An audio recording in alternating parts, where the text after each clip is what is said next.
On a warm evening in the village square, the children and townsfolk gathered around Old Man Varus.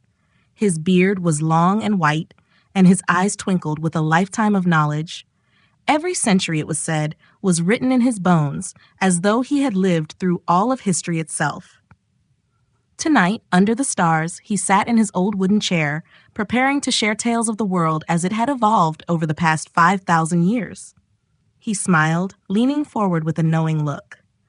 "Ah, children, and even you old souls," he began, his voice a soothing rasp.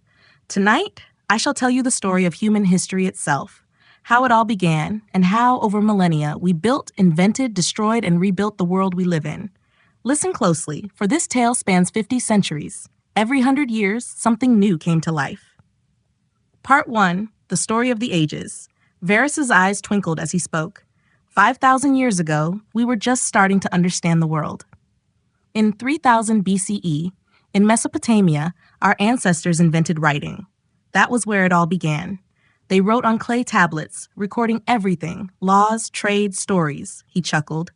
And soon after, they invented the sailboat, which allowed them to travel up and down rivers like kings. By 2800 BCE, the plow appeared, helping people till the earth and grow more food. 100 years after that, in 2700 BCE, they were building mighty pyramids in Egypt. His hands danced as he described each invention. By 2600 BCE, they discovered how to make bronze tools, stronger than any that came before. And don't forget papyrus in 2500 BCE, a material they used to write on, much better than heavy stone.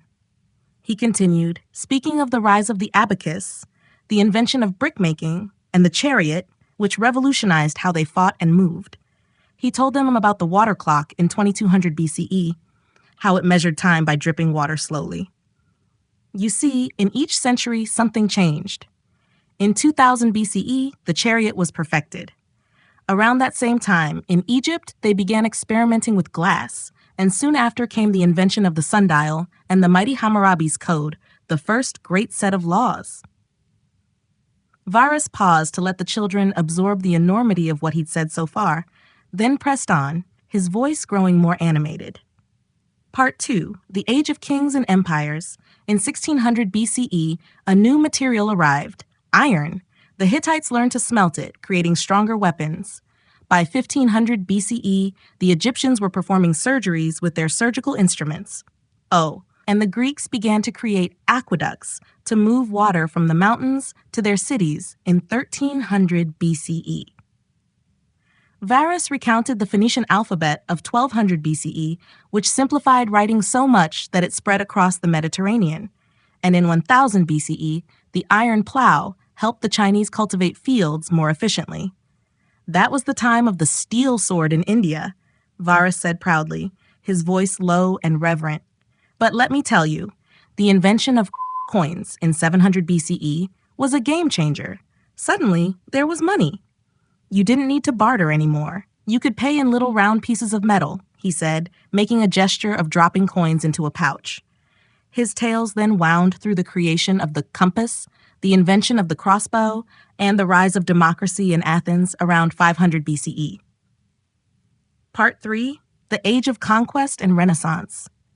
With the coming of gunpowder in 800 CE in China, everything changed again, Varus mused. Soon, it was warfare like the world had never seen.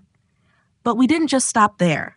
In 1400 CE, a German man named Gutenberg invented the printing press, allowing books to be made quickly and cheaply. The villagers listened wide-eyed as he recounted the innovations that led to the telescope, and then the steam engine in the 1700s. That steam engine, children, was the beginning of the modern age. It powered factories, trains, and ships. Varus's voice grew a little more serious. Then came electricity. In the 1800s, a man named Edison invented the light bulb, and the world has been shining ever since. Part 4, The Spirit of Invention. Old Man Varus shifted in his seat. But that's not all, he continued. Every invention you've heard about tonight came from people who believed the world could be better. Eyeglasses, spinning wheels, mechanical clocks, they all changed how people lived. And just 100 years ago, two brothers named Wright built a flying machine, an airplane. His face lit up as he imagined those early flights. They soared through the sky like birds, just as we had always dreamed. The fire crackled and the crowd listened intently, captured by the magic of Varus's storytelling. He leaned back, his voice now growing softer, but no less vibrant. Each of these inventions, from the wheel to the internet, from the plow to the airplane, took us further, made us stronger, and brought us closer together.